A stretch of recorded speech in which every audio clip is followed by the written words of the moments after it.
자, 하나님은 어떤 사람을 가장 좋아하실까요?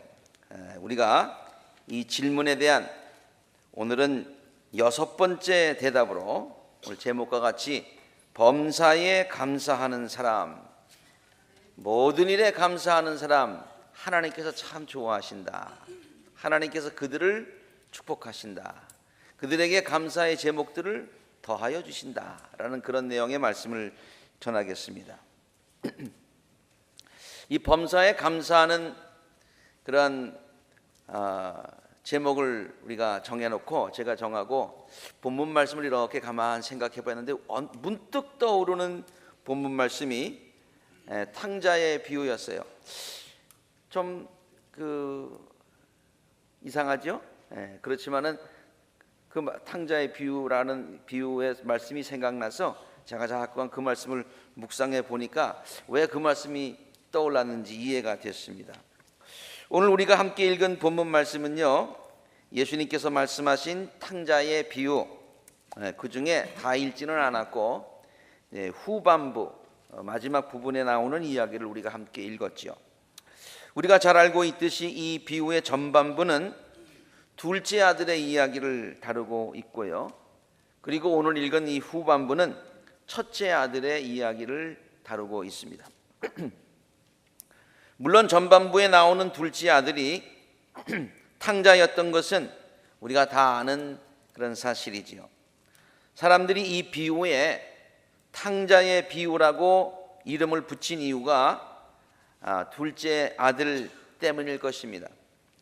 그러나 성경은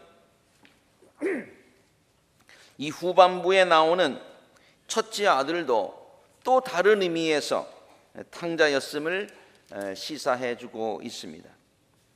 그러면 첫째 아들은 어떤 의미에서 탕자였을까요? 제가 이 문제에 관해서는 제가 2년 전에 예수님의 비유에 대한 시리즈 설교를 쭉 하는 중에 이 탕자 비유는 2번을 했어요.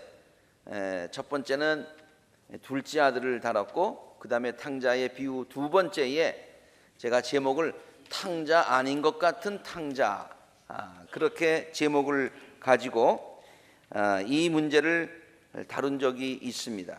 그렇지만 오늘은 첫째 아들을 탕자라고 볼 수밖에 없는 중요한 하나의 이유를 좀 다른 관점에서 말씀을 드리려고 합니다.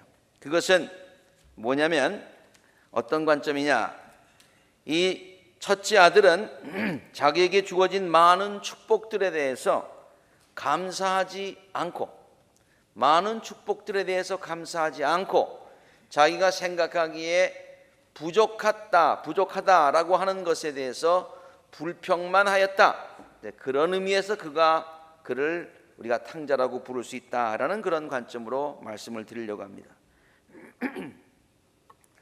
둘째 아들이 유산으로 받은 자기의 몫을 다 탕진하고 돌아왔습니다.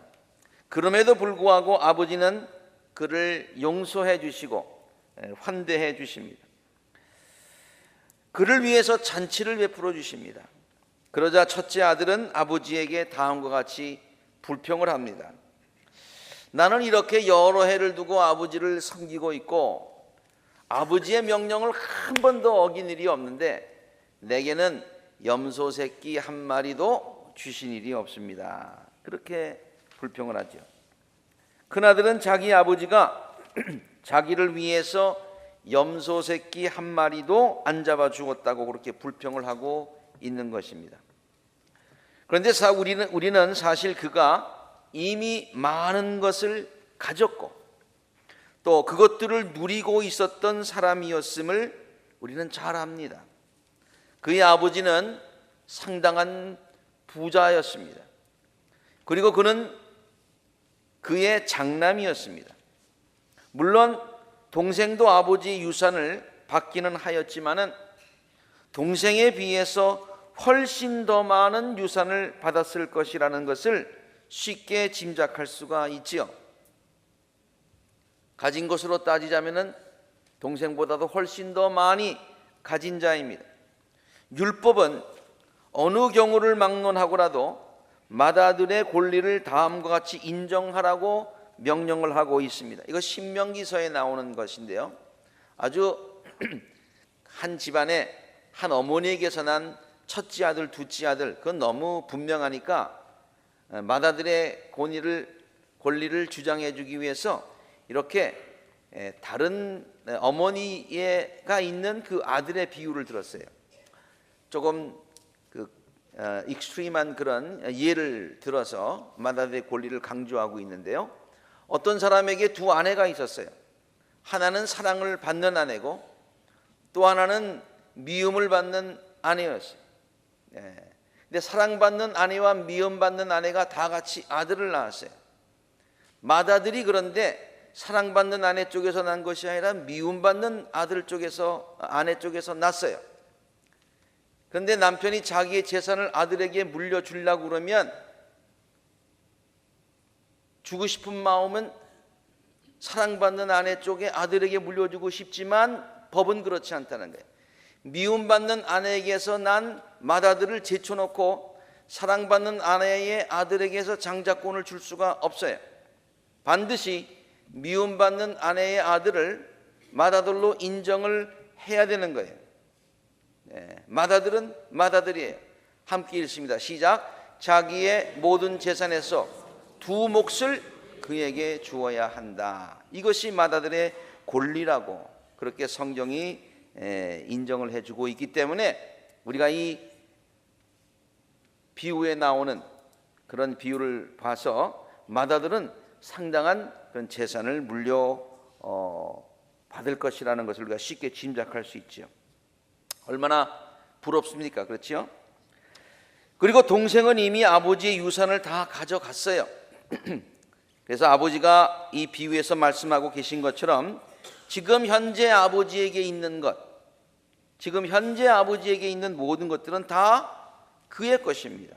얘야, 너는 늘 나와 함께 있지 않느냐? 또 내가 가진 모든 것은 다 내 것이 아니냐 그랬어요. 정말로 모든 사람이 부러워할 만한 조건들을 다 가지고 있었습니다.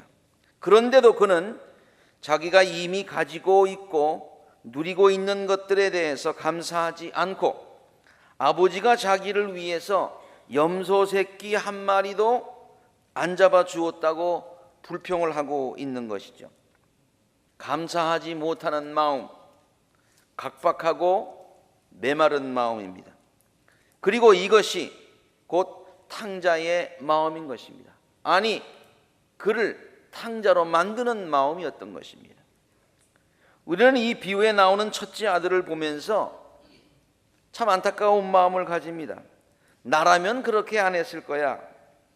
왜 그렇게 많이 가졌으면서도 그렇게 마음을 각박하게 가질까? 이런 생각을 할 수 있습니다. 그런데 사실 첫째 아들의 이야기 속에서 우리 자신들의 모습을 어느 정도 볼 수가 있는 것 같습니다. 이미 가지고 있고 또 누리고 있는 것들에 대한 감사보다는 부족하다고 느끼는 것들로 인해서 불만족할 때가 많습니다. 그리고 불평할 때가 많습니다. 그리고 자신을 스스로 불행하다고 느낄 때가 많이 있습니다. 이러한 마음은 지금 우리만 갖고 있는 것이 아니라 모든 사람들의 마음 가운데 다 있는 것 같아요. 그리고 오늘날 우리 인간들에게만 있는 것이 아니라 이 마음은 본래 인류의 조상 아담과 이브, 인류의 조상 때부터 인간이 가지고 있는 인간의 상정인 것 같습니다. 창세기 읽어보면은 하나님께서는 아담과 이브에게 아름다운 에덴을 허락하십니다. 그 에덴이 얼마나 아름다울까 우리는 상상만 해봅니다. 참 아름다웠을 것 같아요. 그리고 그 에덴 동산의 풍성한 것들을 다 누리게 하셨습니다. 모든 나무의 열매들을 다 먹게 하셨습니다. 단지 선악과의 열매만 먹지 말라고 금하셨습니다.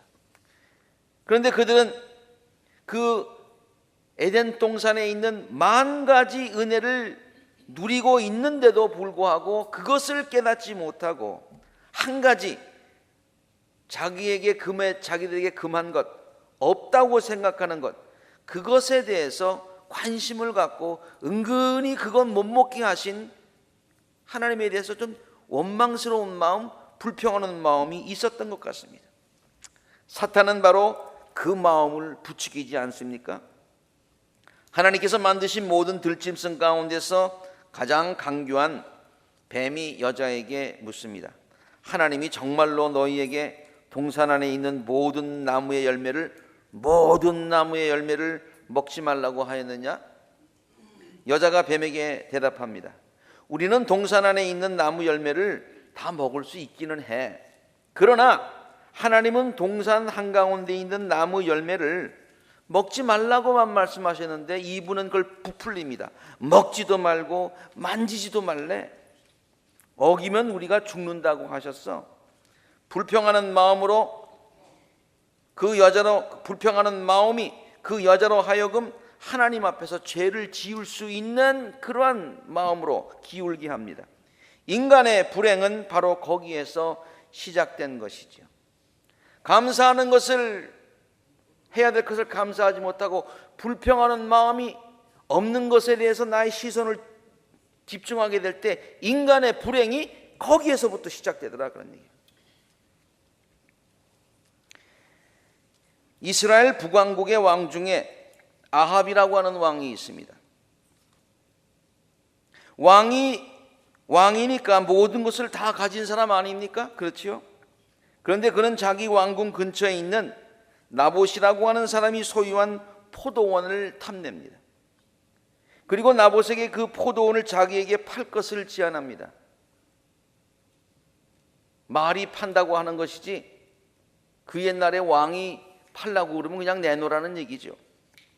나봇이 그 포도원이 조상에게 유산으로 받은 것이기 때문에 왕에게 팔 수 없다고 왕에게 거절을 하자 왕이 크게 실망을 합니다. 세상에서 모든 것을 다 잃은 사람처럼 식음을 전폐하고 몸져 눕습니다. 성경은 이렇게 기록하고 있어요. 올리진 않았습니다만 제가 읽겠습니다. 아합은 이스라엘 사람 나봇이 그 포도원을 조상의 유산이라는 이유로 양도하기를 거절하였으므로 마음이 상하였다. 화를 내며 궁으로 돌아와서 침대에 누워 얼굴을 돌리고 음식도 먹지 않았다. 꼭 어린애 같죠. 어린애 같죠. 심술 나가지고 나 아무것도 안 먹어 해가지고 그 어린애 같은. 가진 것들에 대하여 감사하지 못하고 없는 것만 생각하면서 실망하고 불평하고 불행해하는 사람의 전형적인 모습이 바로 이 아합 왕이 아닌가라고 생각을 해보았습니다. 받은 복을 세어보아라. 근데 그 찬송은 받은 복을 셌는데 그냥 우리가 앉아서 받은 그냥 보통 상황이 아니라 세상 풍파 너를 흔들어 어려움을 당할 그때에 받은 복을 세워보라고 얘기하고 있어요. 받은 복을 세워보면 그러한 상황일지라도 감사할 것들이 많이 있다는 거예요. 감사할 것들이 없는 것이 문제가 아니라 감사한 것들을 깨닫지 못하는 것이 문제인 것입니다. 사람들은 누구나 다 행복해지기를 원합니다. 그러면 행복해지는 비결이 무엇일까요? 성경은 행복의 비결이 감사하는 마음에 있음을 가르쳐주고 있습니다. 몇 년 전 제가 감사절 때에 했던 설교 제목이 생각나시는지 모르겠습니다. 감사 이퀄 행복, 불평 이퀄 불행이라는 제목으로 설교를 한 적이 있죠. 역대상 16장 8절과 10절은 이렇게 가르치고 있습니다. 너는 여호와께 감사하며 그 이름을 불러 아뢰며 그 행사를 만민 중에 알게 할지어다. 그 감사한 것을 많은 사람들에게 전하라는 얘기예요. 그에게 노래하라는 얘기예요. 감사의 찬양을 드리라는 얘기예요. 그 모든 기사를 선포하라는 얘기예요. 그 성호를 자랑하라는 얘기예요. 하나님이 나에게 이런 모든 것들을 주셨다. 감사하며 남들에게 자랑을 하는 거예요. 그렇게 무릇 여호와를 구하는 자는 시작 마음이 즐거울지로다.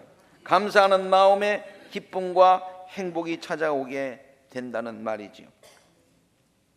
어느 우주 과학자가 쓴 글을 읽어 보니까요, 우주의 많은 별들 중에서 우리가 살고 있는 지구가 가장 아름다운 별이라고 합니다. 실제로 우주선을 타고서 이 지구를 바라보면 그렇게 아름답대요. 만일 우주에 다른 생명체가 살고 있다면 그 생명체들은 우리가 살고 있는 이 지구를 바라보면서 녹색별이라고 부르면서 그 녹색별에 살고 있는 우리 인간들을 부러워할 것이다 라는 그런 글을 쓴 것을 읽어보았습니다. 저는 그 글을 읽고서요, 자동차를 타고 가면서 제가 제 아내에게 이런 이야기를 한 적이 있습니다.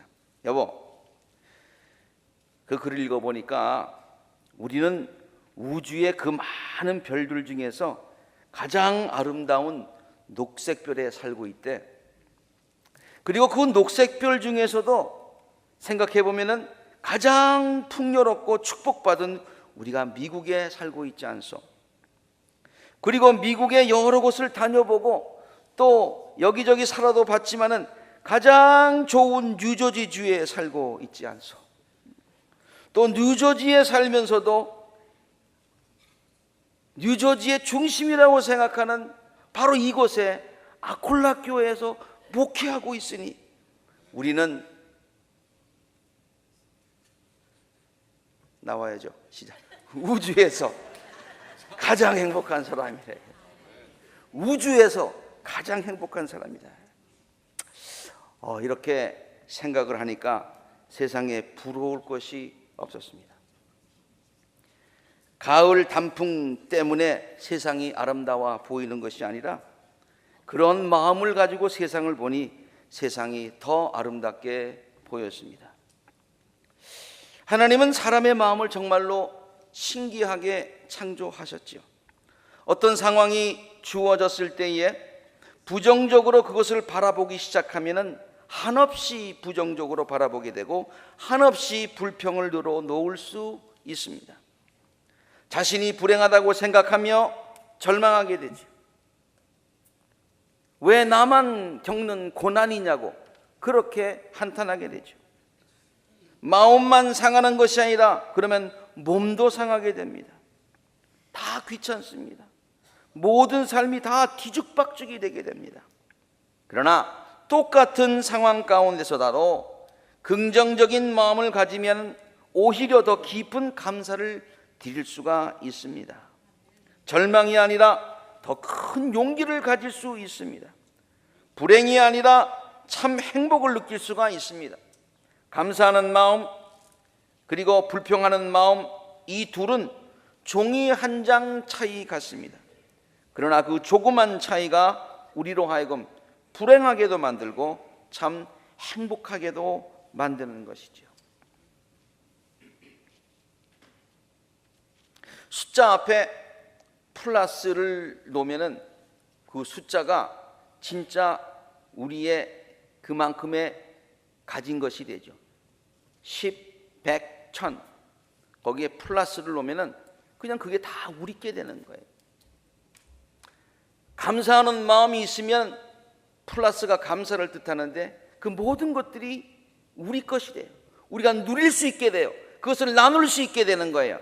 그런데 똑같은 숫자인데 불평을 하면 그 앞에 마이너스가 우리도 모르게 착 붙게 되는 거예요. 그러면은 0보다도 못한, 0보다도 더 황폐한 그런 삶이 되게 된다 그런 얘기예요. 감사와 불평의 차이가 이렇게 큰 것입니다. 하나님께서 어떤 사람을 좋아하시겠는가? 우리가 지금 이 문제를 가지고 계속 시리즈로 설교를 하고 있는데요. 하나님께서 어떤 사람을 좋아하시겠습니까? 우리들을 향하신 하나님의 뜻을 행하는 자를 하나님께서 기뻐하실 것입니다. 우리를 향하신 하나님의 뜻이 있는데 그 뜻을 깨닫고 그 뜻대로 사는 사람을 하나님께서 기뻐하시는 것이 당연한 것 아닙니까? 그러면 우리들을 향하신 하나님의 뜻이 뭐라고 성경이 우리에게 가르치고 있습니까? 모든 일에 감사하는 것. 성경은 이것이 우리들을 향하신 하나님의 뜻이라고 가르치고 있는 것입니다. 항상 기뻐하십시오. 끊임없이 기도하십시오. 모든 일에 감사하십시오. 이것이 예수 그리스도 안에서 여러분에게 바라시는 하나님의 뜻입니다.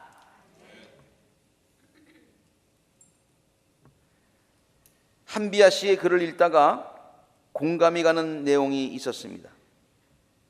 걸어서 지구 세 바퀴 반을 돌아서 바람의 딸이라고 불리우는 그가 그 글을 보니까 자기가 길치라고 고백을 하는 거예요. 길치. 뭔 말인지 아시죠? 길에 대해서 진짜로 아주 까막눈이다 그런 얘기죠. 가고자 하는 길을 잘 찾아가지 못하고 또 한 번 간 곳을 금방 다시 찾지 못하는 그런 길치라는 거예요. 이러한 길치가 지구를 세 바퀴 반 돌았다는 게 참 기적이다, 그렇게 얘기를 하면서요. 그런데 그는 길치이기 때문에 누리는 축복이 있다는 거예요. 계획하지도 않았던 곳을 가게 되고요, 또 거기에서 예상치도 않았던 귀한 것들을 경험하게 된다는 거예요. 자기가 그곳에 가서 그곳을 보겠다라고 했으면 그것만 볼 텐데 엉뚱한 데 지금 가서 헤매고 있기 때문에 더 귀한 것을 볼 때가 많이 있다는 거예요. 저도 한비아 씨에게 지지 않을 만큼 길치이기 때문에 그 말에 공감을 하면서 그 글을 재미있게 읽었습니다. 그렇습니다. 우리가 때로는 인생의 길을 잃고서 헤매일 때가 있습니다. 내가 이래서는 안 되는데, 내가 왜 여기 와 있지? 우리 가정이 왜 여기 와 있지? 우리 자녀가 왜 여기 와 있지? 우리의 비즈니스가 왜 여기 와 있지? 나는 지금 어디로 가는 것이지? 그럴 때가 있어요. 바라고 계획된 대로 일이 되어지는 것이 아니라 엉뚱한 방향으로 인생이 꼬이는 듯하게 느껴질 때가 있다는 말이지요. 그러나 그때에 그러한 상황에 대해서 불평을 하는 것이 아니라 긍정적으로 그 상황을 볼 수 있다는 말입니다.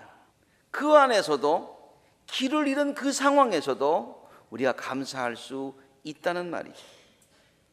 지금 나에게 주어진 상황은 하나님께서 귀하신 뜻을 가지고 허락하신 상황이야. 하나님께서 나에게 귀한 것을 깨닫게 하시려고 나를 내가 계획하지도 않았는데 이곳까지 인도하신 거야. 나는 지금 인생의 길에서 헤매고 있는 것이 아니라 새로운 것을 경험하고 있고 새로운 축복을 경험하는 거야. 긍정적인 마음으로 세상을 바라보면 세상은 참으로 아름다운 곳입니다. 디모데전서 4장 4절의 말씀 보니까 하나님께서 지으신 것, 하나님께서 우리에게 주시는 모든 것들은 다 좋은 것이라고 했어요. 시작. 감사하는 마음으로 받으면 버릴 것이 하나도 없습니다. 믿습니까? 아멘. 감사하는 마음으로 세상을 바라보실 수 있기를 바랍니다. 그러면 마음에 참 기쁨이 넘치고 우리들의 삶에 행복이 넘치게 될 줄로 믿습니다. 그리고 하나님께서는 감사하는 성도들의 삶 속에 더 많이 감사할 수 있는 축복의 조건들로 더 많이 채워주실 것입니다. 이것이 하나님의 약속이요 성경의 원리입니다. 범사에 감사함으로 풍요로운 삶을 주 안에서 누릴 수 있는 우리 모든 아쿨라 재단의 복된 성도님들이 되시기를 주님의 이름으로 축원합니다. 우리 함께 기도하시겠습니다.